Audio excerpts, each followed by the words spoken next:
Vamos para os hipoglicemia oral, tá?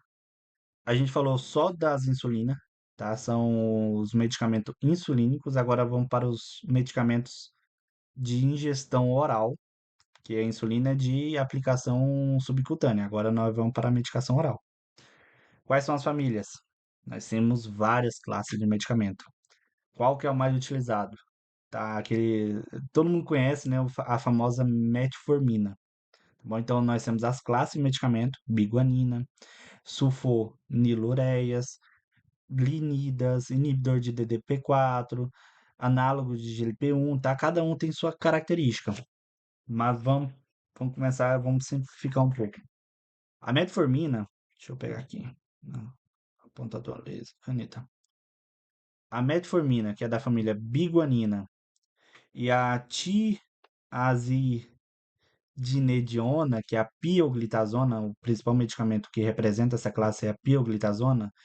Eles têm característica de ser sensibilizador de insulina, tá? Então são medicamentos sensibilizadores para a insulina. Atua lá no receptor, fazendo a sensibilização. Esses dois, ok? A sulfonilureia, essa aqui, ó, e as glinidas, elas têm um papel mais de secretagogo. O que é secretagogo? Ela vai lá na célula beta, que produz a insulina, e estimula a célula a produzir mais insulina. Então, biguanina e a tiazolidinediona é sensibilizador de insulina. Sulfonilureia e glinidas são secretagogos. Aí nós temos os incretinomiméticos, que é o inibidor de DDP4, DPP4, tá? Dipeptidilpeptidasa 4. Eles são incretinomiméticos. E o GLP-1, tá? Então, os dois aqui são incretinomiméticos. Ele estimula a produção de insulina, não de forma direta que nem o secretagogo. Secretagogo vai lá na célula e estimula a secreção de insulina. Esses dois, o GLP-1 e o DPP4, eles são incretinomiméticos, eles estimulam a produção de insulina, um pouquinho mais distante em relação ao secretagogo. E nós temos o SGLT2. Esse aqui, ele atua mais a nível renal. Como? Diminuindo a reabsorção de glucose, tá bom? Então, a glicose, ela passa pela filtração glomerular e ela vai ser secretada. Só que ao ser secretada, o nosso corpo não secreta glicose em urina. Você vai ver lá, secreta glicose em urina? Jamais, não é para ter glicose em urina, tá? Só que, por que ele não é para ter glicose? Porque nós temos duas bombas que elas atuam 100%, onde uma reabsorve 90% de glicose e a outra 10% somente, tá? Então, a função dessa bomba SGLT2 é reabsorver glicose. Quando você aplica o inibidor, não reabsorve glicose, então secreta glicose. Secretando glicose, diminui a glicemia desse paciente, tá bom? Então, esses aqui são fármacos que atuam na recaptação de glicose a nível renal. Diferente desse aqui. Os inibidores de glicosidase em português, é, ele atua a nível intestinal, tá bom? A alfa-glicosidase, ela reabsorve a glicose. Quando você aplica o inibidor, não tem reabsorção de glicose, não tem absorção de glicose, mas só que aqui é a nível intestinal, diferente daqui, que é a nível renal, tá bom? Isso é um geral. Agora vamos para cada medicamento, cada classe. Biguanina, principal medicamento, metformina. Qual é a característica mais importante da metformina que eu queria que vocês tivessem em conta? Essa aqui, primeira escolha terapêutica. Todo paciente que diabetes tipo 2, tá?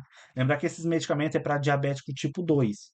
O diabetes tipo 1, ele não tem produção de insulina.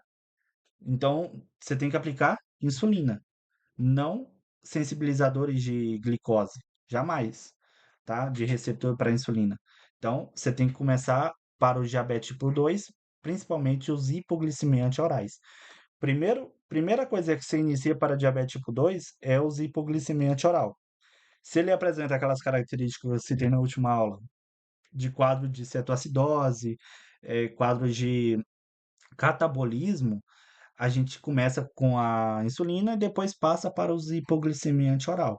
Mas, com o tempo, a gente faz essa troca terapêutica para os hipoglicemiantes primeiro, e com a evolução a gente começa a passar as insulina. Então, aí começa os esquemas que eu já tinha explicado, tá bom? Então, aqui é mais para o diabetes tipo 2 somente, tá? Porque nem gestante utiliza esse medicamento, ok? Então, primeira classe, biguanina, metformina. Primeira escolha terapêutica. O paciente hoje diagnosticado diabetes mellitus tipo 2, metformina é o primeiro medicamento de escolha, tá bom? Ah, mas o que que a gente tem que ter na cabeça para um paciente para indicar esse medicamento? Três coisas.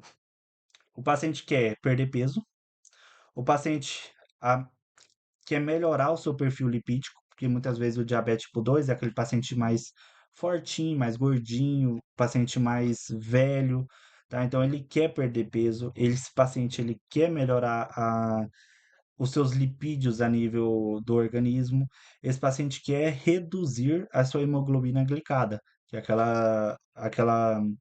aquele exame que pega a glicemia nos últimos 3 meses, tá bom? Então você tem que ter esses três parâmetros. Cada medicamento vai ter o seu.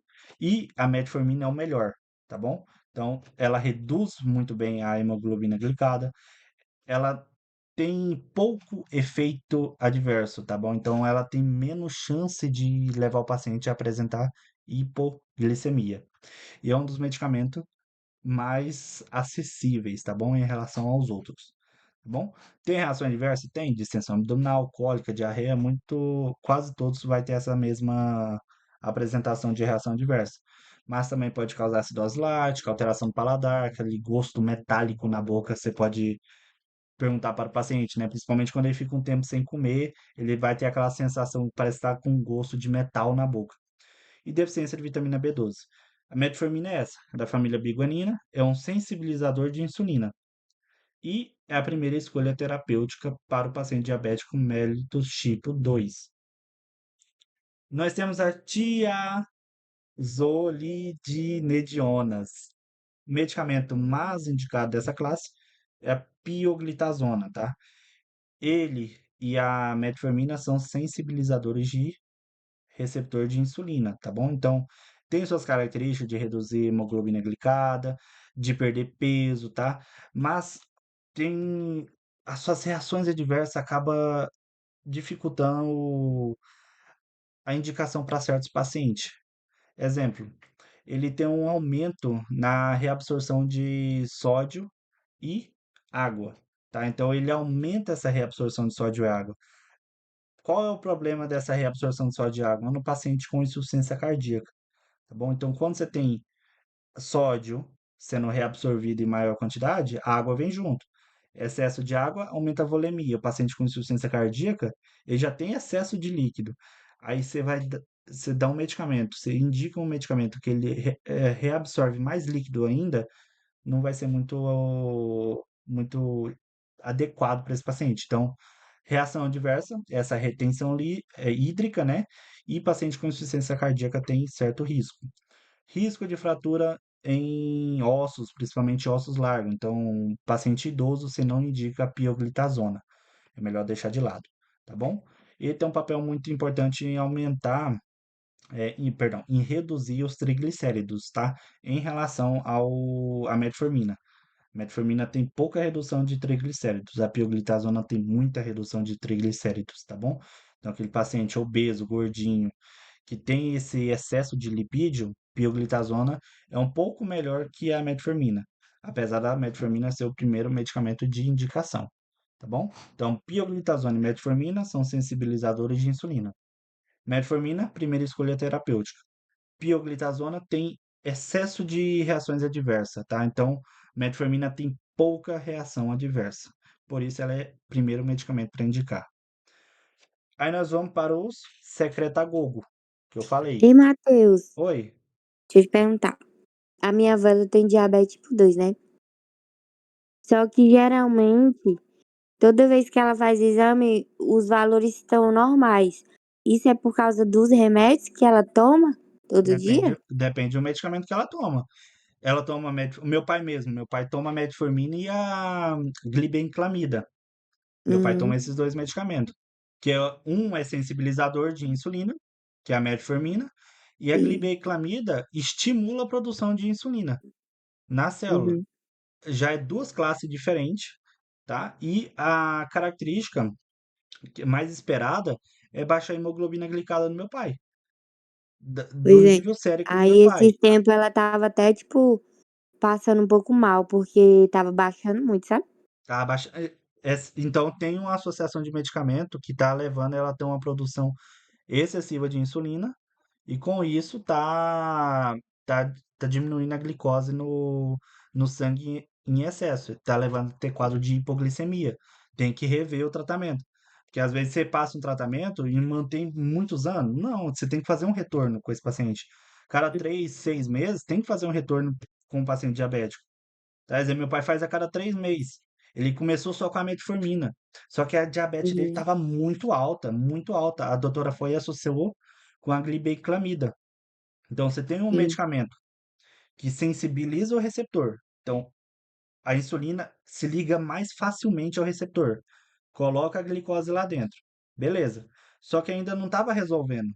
Não estava tendo excesso de glicose em sangue. O que que a médica foi? Colocou a glibenclamida. A glibenclamida, que é essa aqui que eu vou falar, ela atua na célula que produz a insulina, estimulando a produzir mais insulina ainda, ao- em relação ao normal, tá bom? Por isso, Uhum, a glibenclamida é um dos medicamentos que causa mais hipoglicemia, porque o paciente já produz insulina. A glibenclamida vem e estimula ela a produzir ainda mais insulina, tá bom? Por causa desse entendi. efeito. Então, o meu pai, a glicemia dele voltou para o normal.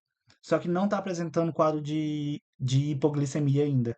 Só que com o tempo pode apresentar. Depende a evolução do tratamento do meu pai. Mas, aí eu vou explicar mais para frente.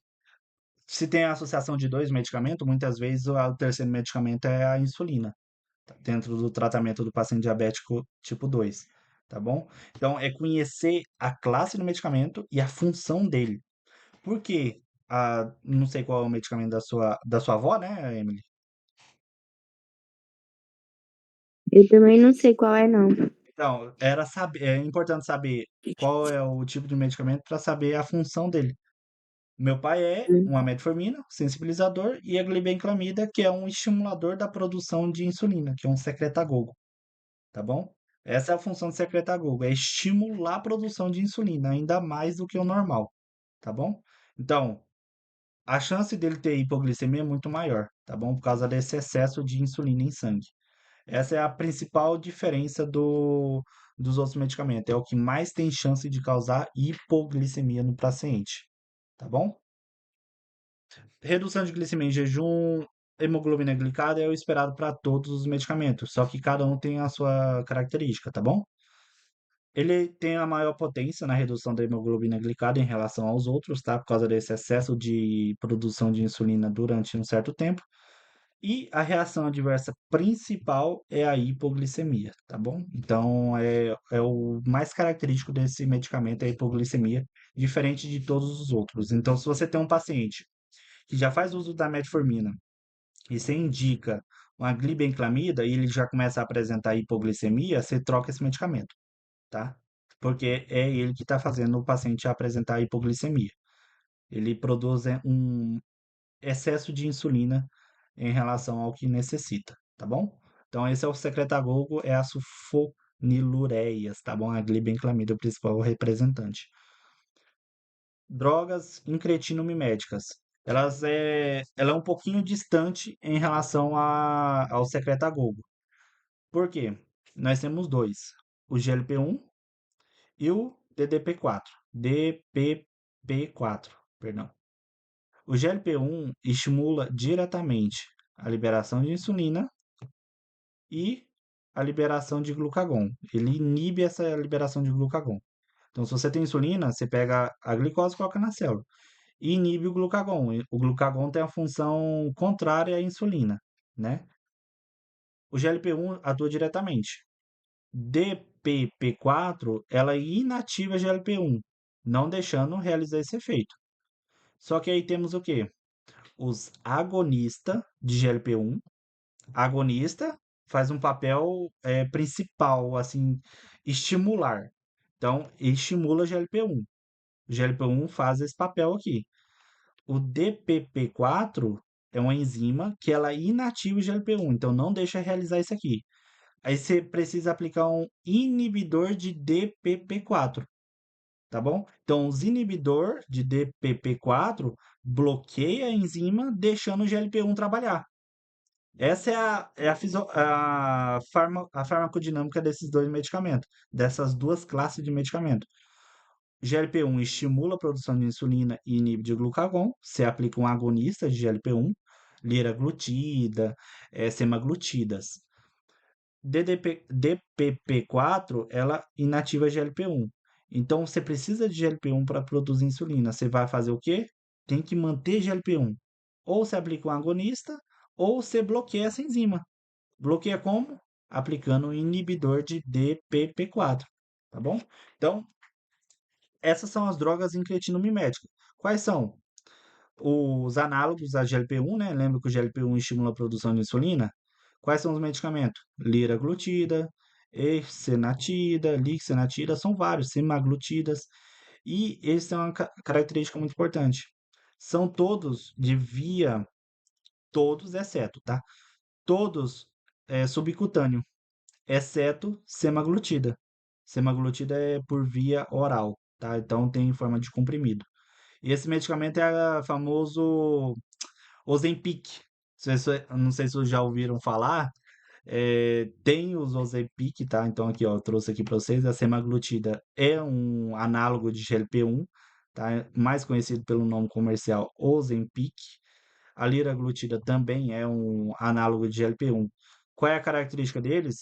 Aumenta a insulina, diminui o glucagon, diminui o esvaziamento gástrico, tá? Então ele diminui a motilidade do intestino, levando o paciente a ter o quê? Saciedade muito mais rápido, tá? Então, isso é aquele paciente com obesidade, os análogos de GLP-1 são indicados para o tratamento, tá bom? Por causa dessa característica de diminuir o esvaziamento gástrico. Com isso, você você aumenta a característica de saciedade do paciente. E outra coisa que ele leva o paciente a apresentar, diminuição do apetite. Então, esse medicamento, ele vai atuar um pouquinho a nível do sistema nervoso central, lá no hipotálamo, melhor dizendo, diminuindo a vontade de ingestão de comida, tá? Então, por isso, são indicados para tratamento de paciente com obesidade. E alguns utilizam o Ozempic, né, para emagrecer, por causa dos efeitos Ele farmacodinâmicos que ele tem apresenta. um efeito horrível, né? Assim, para o paciente com obesidade, é muito bom, porque você tem um medicamento que aumenta a quantidade de insulina, diminui o glucagon, promove a saciedade, não permite que esse paciente faça a ingestão de comida de forma exagerada e diminui o apetite ainda. Então, para o paciente com obesidade, é muito bom. Tratamento para o paciente com obesidade são os análogos de GLP-1. Agora, o pessoal utiliza para outros fins, né? Então, quer emagrecer, Ozempic. Muitas vezes o paciente nem está numa característica de obesidade ainda, mas ele utiliza esse medicamento para diminuir o peso. Ah, precisa ficar magrinho, né? Então, Ozempic, liraglutida. Então, esse medicamento, ele tem essas características por causa disso aí. Então, ó, são várias características que ele apresenta. Diminui hemoglobina glicada, redução da glicose pós-prandial, reduz a albuminúria, redução de eventos cardiovasculares em paciente. Então, paciente com enfermidade cardiovascular, você pode indicar os análogos de GLP-1, tá? E as reações adversas, como eu falei, constipação, porque ele diminui a motilidade intestinal, né? Levando a ter um acúmulo maior de diminuindo a motilidade. Então, a comida ela não transita de forma adequada no intestino. Por isso, o paciente tem a saciedade um pouco maior, tá bom? Então, pode promover constipação em doses elevadas, náusea, vômitos, pode causar hipoglicemia também. Só que em menor frequência em relação a sulfonilureias, né? Lembra da benclamida, que é o principal medicamento que causa hipoglicemia, tá bom? Então, os análogos de GLP-1, a função dele é estimular a liberação de insulina. E ele tem uns efeitos a mais também, tá bom? Agora, os inibidor de DPP4, lembra que eu falei, quando tem a enzima presente, ela inibe a GLP-1. Não deixaria produzir insulina e o glucagon estaria aumentado. Só que quando você aplica um inibidor de DPP4, ela estimula a GLP-1. Então, deixa a GLP-1 trabalhar produzindo insulina e inibindo a produção de glucagon. Quais são os medicamentos? Sitagliptina, saxagliptina, vildagliptina. São vários medicamentos representantes dos inibidores de DPP4, tá bom? Característica deles: redução da glicemia em jejum. Cada um tem uma característica em relação à glicemia em jejum e a hemoglobina glicada. Raramente causa hipoglicemia. Esses medicamentos não têm uma alteração no peso, tá bom? E uma diferença: paciente com insuficiência cardíaca pode causar aumento de hospitalização, tá bom? Então pode apresentar complicação, principalmente o uso da saxagliptina. Eu não sei se está de forma livre no mercado para comprar esses medicamentos inibidores de DPP4, tá bom?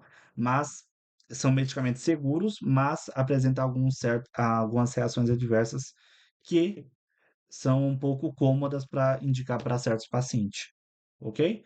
Então, esses dois classes de medicamento, os análogos de GLP-1 e os inibidores de DPP4, são medicamentos que incretinam miméticos, tá bom? E estimulam não de forma tão direta a célula, mas aumenta a produção de insulina. E os análogos de GLP-1 são os medicamentos mais utilizados, principalmente para o tratamento de obesidade, ok? Tá? Vamos Ok. para os medicamentos que causa glicossúria. Lembra que eu falei no começo? Temos uma bombinha SGLT2 que elas aumentam a absorção de glicose. Principalmente a SGLT2 é 90% da reabsorção. Então a glicose é filtrada e precisa voltar para o sangue. Ela não pode ser na urina. Só que o paciente tem excesso de glicose. A gente em sangue, a gente precisa o quê? Estimular a secreção estimular essa bomba, melhor, inibir essa bomba para não reabsorver mais glicose. Então a gente aplica um inibidor de SGLT2, fazendo essa inibição. Aqui, ó, uma foto melhor.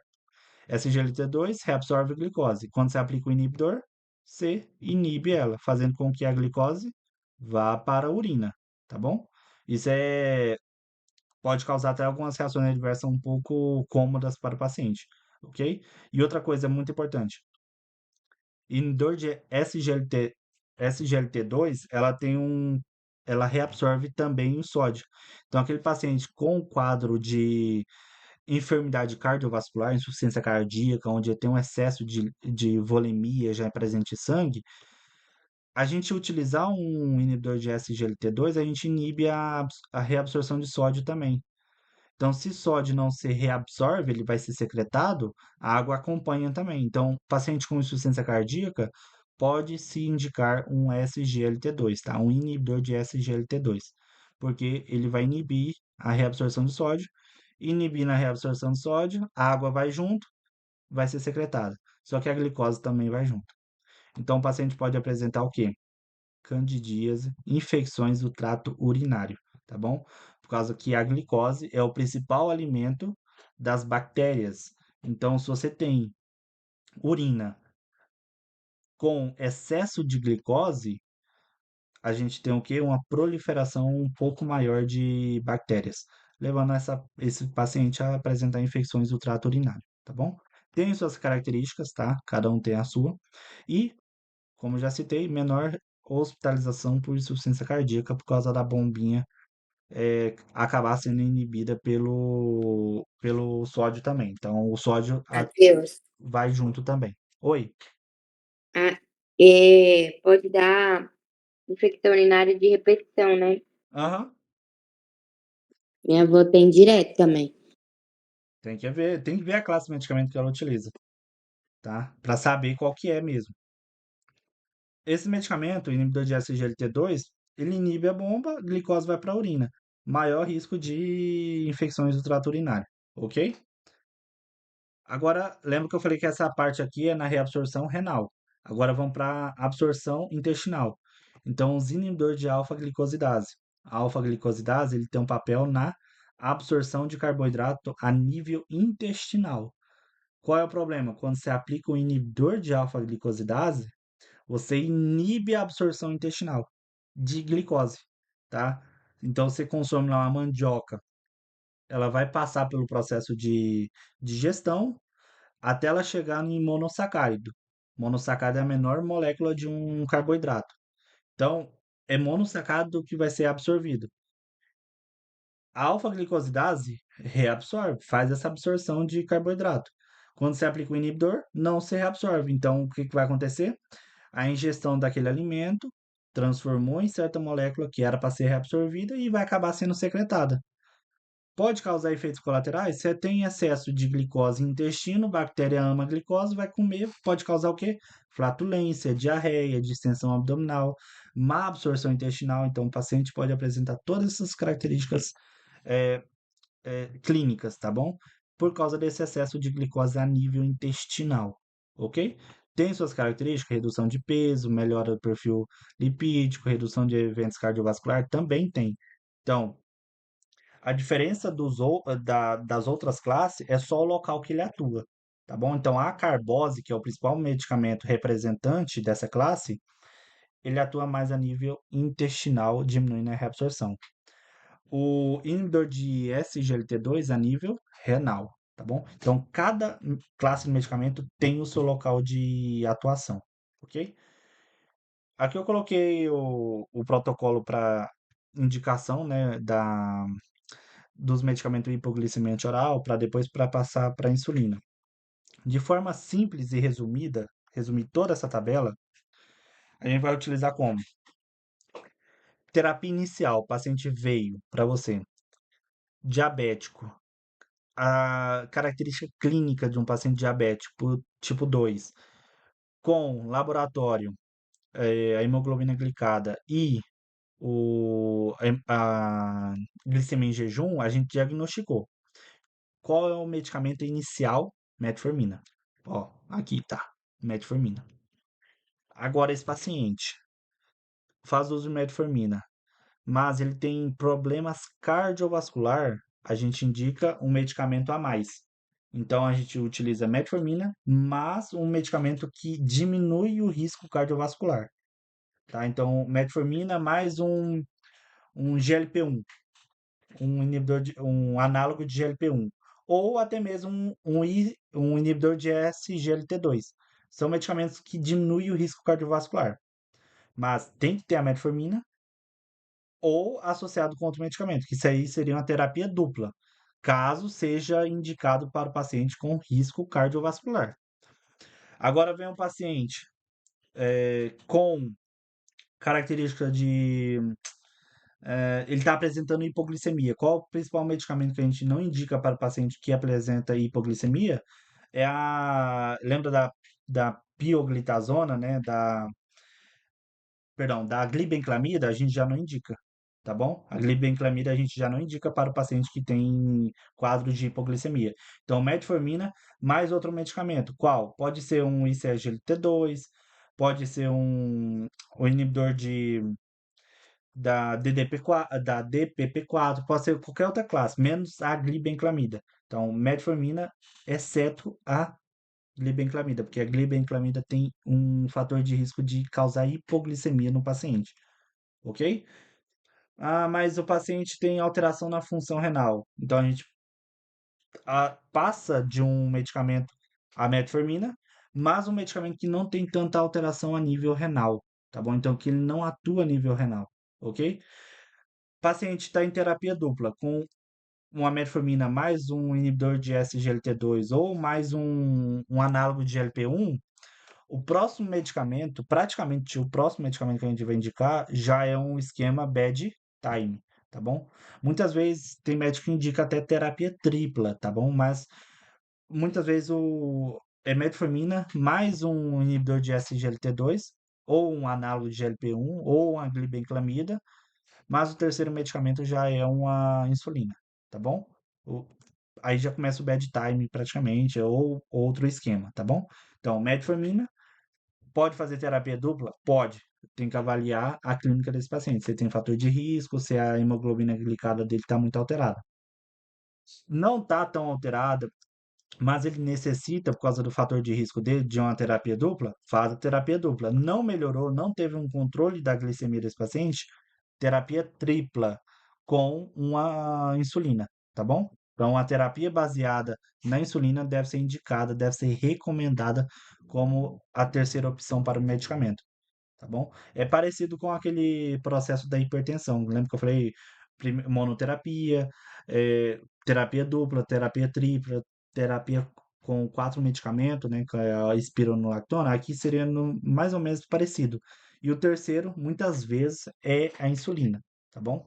Pode ser e tem que ser começar com a metformina, tá bom? Que é o principal medicamento para início de um tratamento de um diabetes mellitus tipo 2. E fazer a evolução, né? Cada 3 meses acompanhar a hemoglobina glicada desse paciente para ver se ele teve uma melhora significativa. Se ele não teve, você já começa a associar outro medicamento ou até mesmo aumenta a dose da metformina. Muitos pacientes, exemplo, meu pai mesmo, ele começou com a dose baixa, na segunda consulta aumentou a dose, na última consulta que ele teve, a doutora aumentou a metformina para a dose máxima e já associou uma glibenclamida para ele, tá bom? E a glicemia agora dele voltou ao parâmetro esperado. Por quê? Se não voltar para o parâmetro esperado, o próximo medicamento a doutora falou para ele, é uma insulina, o goiano. O próximo medicamento que eu vou passar para você é a insulina se você não tiver uma melhora na sua hemoglobina glicada que estava acima de 10, ok? Então, essa aqui é o protocolo, tá? Então, eu quero que vocês dêem uma lida e associa isso. Monoterapia, metformina. Biterapia, né, uma terapia dupla, já tem que associar outro medicamento, ou ICGLT2, ou análogo de GLP-1, ou até mesmo a glibenclamida. E o terceiro medicamento é a insulina, ok?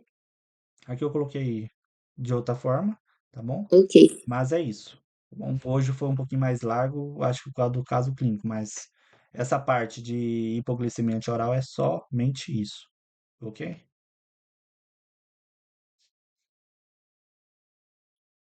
Beleza, amigo.